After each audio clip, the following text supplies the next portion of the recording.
Graça e paz, irmãos. Vamos abrir a palavra em Hebreus, capítulo 9, versículo 26. Vamos fazer uma breve meditação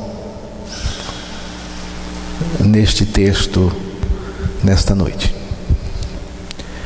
De outra maneira, necessário lhe fora padecer muitas vezes desde a fundação do mundo, mas agora, na consumação dos séculos, uma vez se manifestou para aniquilar o pecado pelo sacrifício de si mesmo.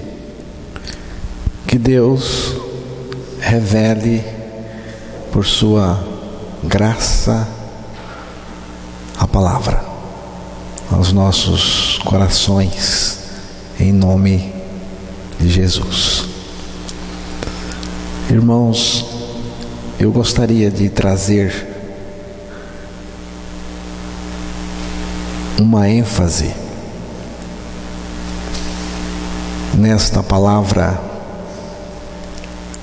aniquilar, que está aí no texto.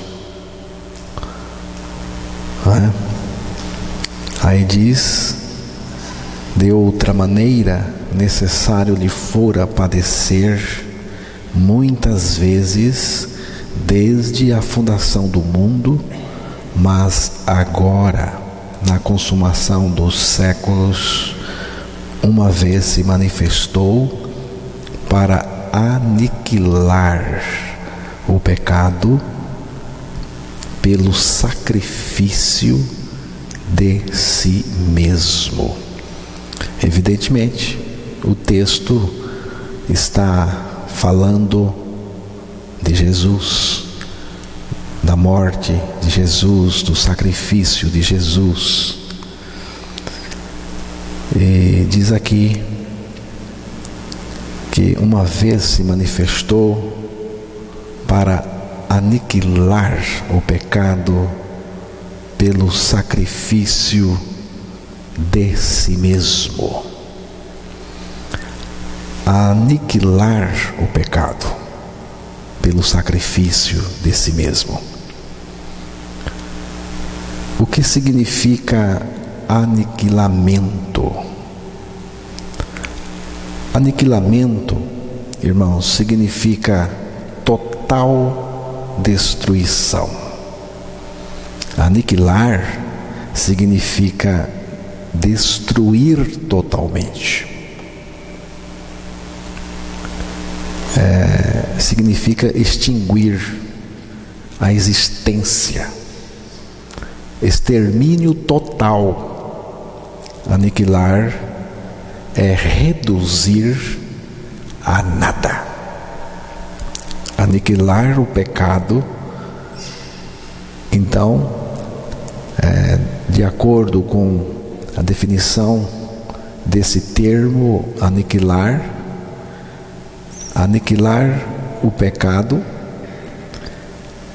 é dar-lhe um fim total. O sacrifício de Jesus Cristo tem esse poder, irmãos, tem essa suficiência. Eu não sei onde Jesus colocou os meus pecados, mas que sumiram. E todo aquele que crer neste aniquilamento do seu pecado no sacrifício de Cristo na cruz, não os encontra mais, nem o diabo os encontra. Irmãos, o sacrifício de Jesus naquela cruz tem o poder para consumir o pecado totalmente, é reduzir o pecado ao aniquilamento, reduzir o pecado a nada, Algumas pessoas, diante de um prejuízo grande, dizem: estou aniquilado, estou aniquilado. Mas não está, porque para estar aniquilado é preciso sumir totalmente, desaparecer do mapa e não dar mais notícia. Esse é o significado de aniquilar. Você percebe o imenso poder do sacrifício de Jesus. O exército de Faraó foi aniquilado no Mar Vermelho. Êxodo 14, versículo 23.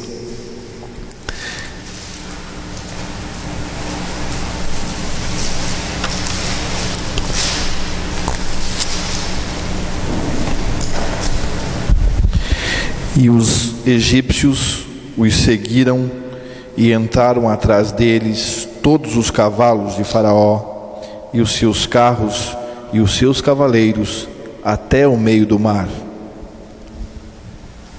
O texto está aqui mostrando que os egípcios todos seguiram Israel e entraram atrás deles, no Mar Vermelho. Versículo 28. Porque as águas, tornando, cobriram os carros e os cavaleiros de todo o exército de Faraó que os haviam seguido no mar, nenhum deles ficou. Prestou atenção? Você viu aqui o aniquilamento do exército de Faraó? O texto no final diz: nenhum deles ficou. Quem voltou para contar a história? Ninguém. Nenhum deles ficou vivo. O versículo 30 já foi lido, né? Assim o Senhor salvou Israel naquele dia da mão dos egípcios, e Israel viu os egípcios mortos na praia do mar.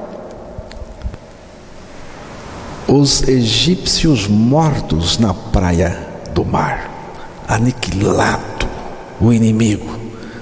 Não ficou ninguém, não escapou ninguém. Se tivesse escapado um soldado daqueles que entraram, não seria aniquilamento. E capítulo 15, o verso 10, faz parte de um cântico de louvor pela destruição do inimigo. E veja aí o verso 10. Sopraste com o teu vento, o mar os cobriu, afundaram-se como chumbo em veementes águas. Veja isso. Sopraste com o teu vento, o mar os cobriu, afundaram-se como chumbo em veementes águas. Quem boiou? Quem veio à deriva? Quem escapou? Ninguém. E o capítulo 15, o verso 1, é a primeira estrofe do cântico, em louvor à destruição do inimigo, a salvação, o livramento que o Senhor trouxe a eles. Então cantou Moisés e os seus filhos de Israel este cântico ao Senhor, e falaram dizendo: Cantarei ao Senhor, porque gloriosamente triunfou, lançou no mar o cavalo e o cavaleiro. E vai repetir isso na sequência. É um cântico. Então cantou Moisés e os filhos de Israel, este cântico ao Senhor. E diz aqui: lançou no mar o cavalo e o cavaleiro. É um cântico que confessa a morte, viu? Que confessa a destruição do inimigo, irmãos. Lançou no mar o inimigo, o cavalo e o cavaleiro. É o mesmo, já morreram os egípcios. A gente canta algo parecido aqui, irmãos. É assim, já morreu, meu perverso homem velho já morreu. Já morreu, meu perverso homem velho já morreu. Meu Jesus o levou, lá na cruz o pregou. Aleluia! Já morreu, meu perverso homem velho já morreu. Aniquilado está o homem velho. Tem outro: é verdade que morri na cruz em Cristo. É verdade que morri na cruz em Cristo. O seu amor me constrange a se julgar que em Cristo ali pregado é verdade que morri. Aniquilado está o meu homem velho. Os meus pecados estão todos aniquilados, carregando Ele mesmo em seu corpo sobre o madeiro os nossos pecados, para que nós, mortos para os pecados, vivamos para a justiça. Por suas chagas fostes sarados. 1 Pedro capítulo 2, o verso 24. Ele consumiu cabalmente todo o pecado. João capítulo 1, verso 29. No dia seguinte, João viu a Jesus que vinha para ele e disse: Eis o Cordeiro de Deus que tira o pecado do mundo. A palavra tira significa afastar o pecado de tal maneira que ele não tem mais alcance sobre a gente. Não tem. E dele não se tem mais notícia. Zacarias capítulo 3, o verso 9. Eu gosto muito deste texto, principalmente o final desse verso. Porque eis aqui a pedra que pus diante de Josué, sobre esta pedra única estão 7 olhos. Eis que eu esculpirei a sua escultura, diz o Senhor dos Exércitos, e tirarei a iniquidade desta terra num só dia. E tirarei a iniquidade desta terra num só dia. Que dia é este, irmãos? É o dia em que Jesus foi para a cruz e lá nos atraiu para Ele e tirou a iniquidade da terra em um só dia. E eu, quando for levantado da terra, todos atrairei a mim mesmo.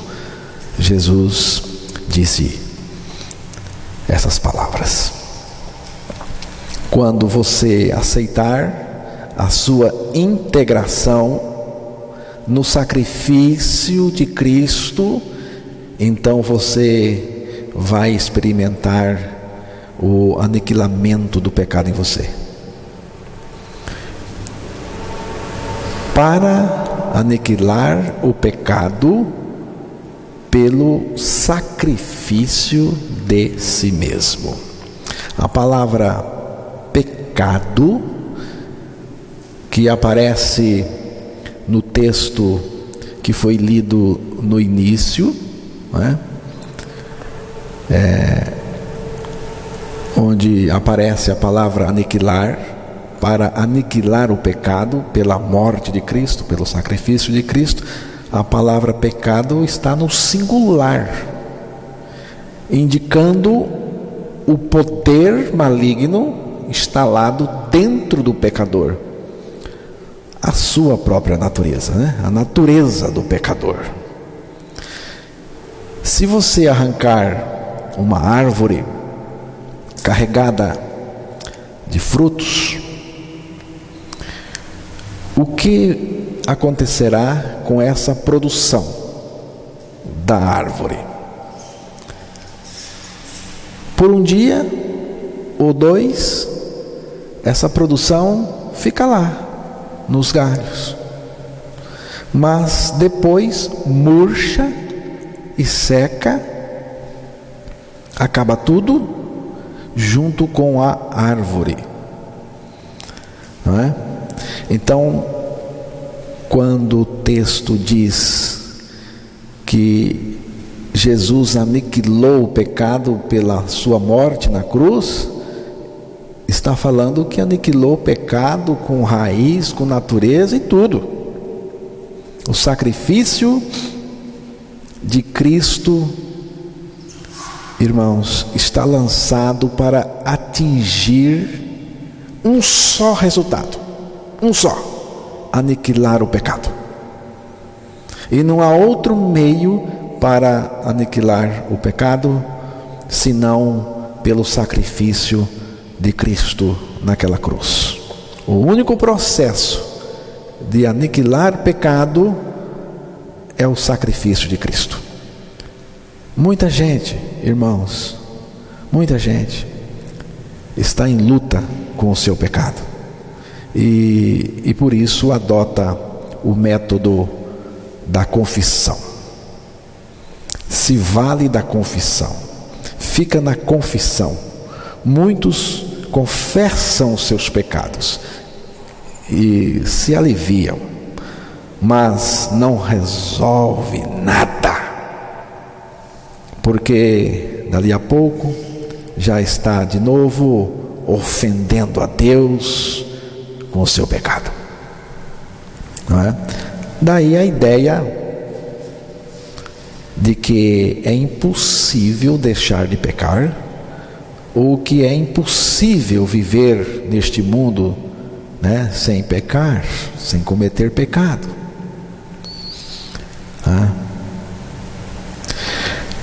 Mas, irmãos, o texto sagrado diz, né, se você morrer para o pecado, você não vai viver mais no pecado. O texto diz isso, né? Morto para o pecado, justificado está, e não se vive mais no pecado, né? No sacrifício de Cristo, eu fui identificado e morto para o pecado. A obra do pecado terminou ali na cruz do Calvário, quando Cristo nos identificou no seu corpo e nos levou a morrer com Ele. 1 Pedro, capítulo 4, o verso 1.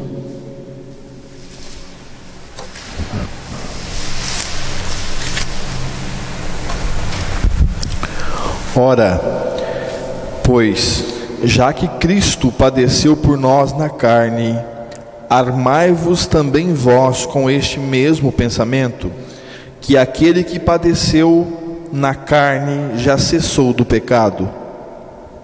Vamos olhar um pouco este texto.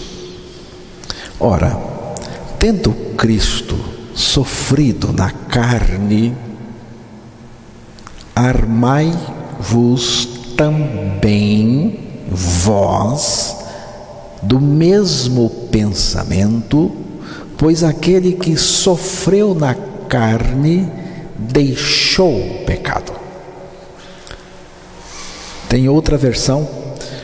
Ora, pois, já que Cristo padeceu por nós na carne, armai-vos também vós com este pensamento, que aquele que padeceu na carne já cessou do pecado.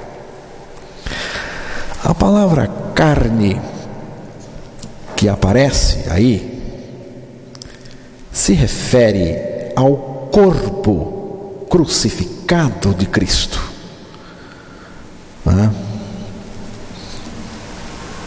Outra palavra que temos que ver é esta palavra sofrido ou padeceu.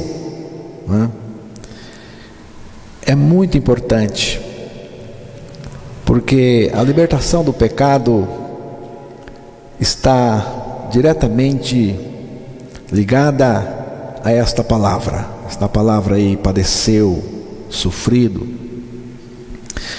Irmãos, eu entendo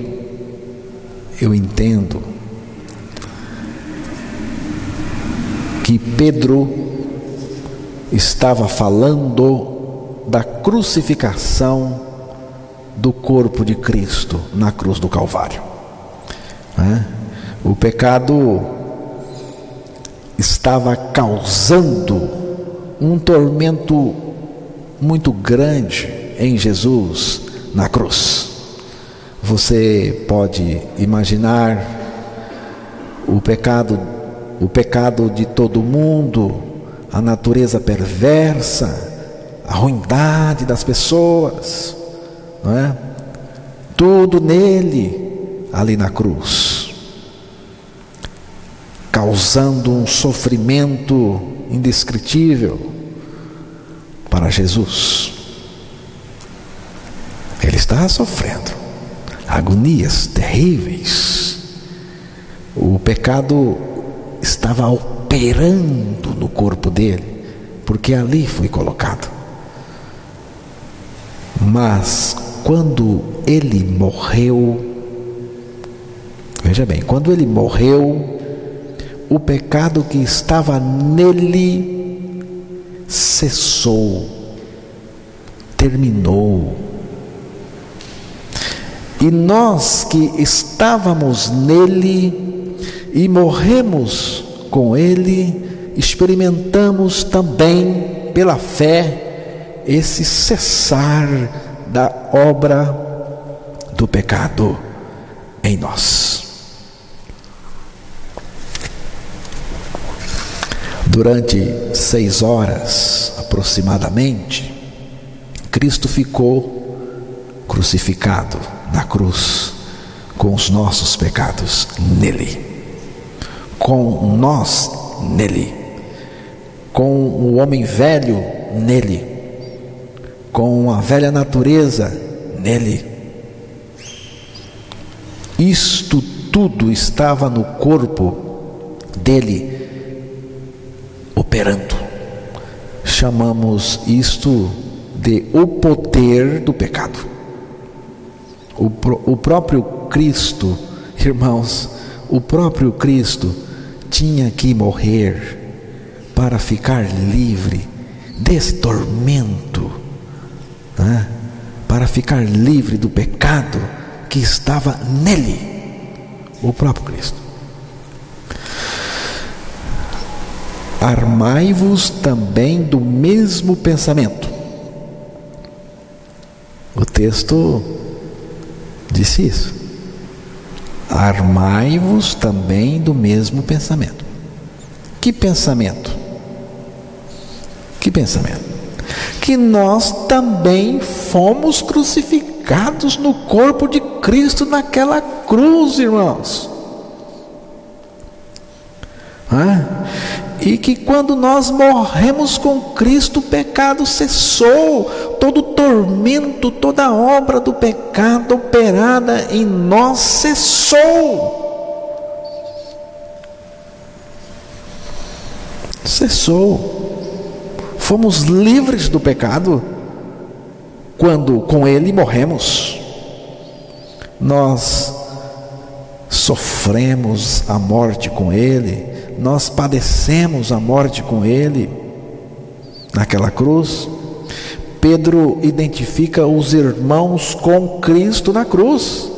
A palavra também, usada lá no texto, faz a ligação entre Cristo, né, e o pecador na cruz. Quando um crente se identifica com Cristo na cruz, ele sabe que deixou o pecado. Ele sabe, viu? Quando você se identifica, se integra no sacrifício de Jesus, você sabe, irmão, você sabe que deixou o pecado. É uma experiência sua, não há dúvida nenhuma. Considere a seguinte tradução no texto de Pedro: Cristo sofreu na carne, assim armai-vos desse mesmo pensamento. Aquele que sofreu na carne rompeu com o pecado. Mas nós temos que nos armar da mesma experiência. Eu padeci a mesma morte no corpo de Cristo. Arme-se do mesmo pensamento. É um convite a ter não apenas o mesmo pensamento, mas sofrer a mesma morte com ele na cruz. É a identificação com Cristo crucificado. É aqui que acontece o rompimento com o pecado. Outra tradução expressa melhor ainda: arme-se também da mesma atitude. O verbo arme-se, que Pedro usa, é um termo militar, que se refere a um soldado tomando suas armas para lutar contra o inimigo. Aqui nós temos uma ideia de um revestimento de autoridade e poder. Nenhum de nós aqui pode colocar os colts e sair por aí. Não podemos, né? Mas a autoridade policial pode carregar as armas, porque ele está revestido, foi dado a ele uma autoridade para isso. O exército, quando quer ir para as ruas, né, vai com todo o seu aparato de poder e impõe respeito, porque tem autoridade para isso. Nós temos que manifestar a nossa autoridade, não é? Com o poder que nos foi revestido. Que poder? Que poder? O poder da nossa crucificação com Cristo. Quando estamos mortos, né, é que o poder se manifesta. O poder da vida de Cristo em nós. Irmãos, não adianta exibir o seu aparato religioso, não é? Que você será vencido pelos seus inimigos. O inimigo principal é o pecado. Satanás só pode dominar aquele que o pecado domina. Viu?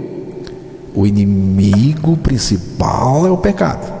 Satanás só pode dominar aquela pessoa que é dominada pelo pecado. Pelo pecado.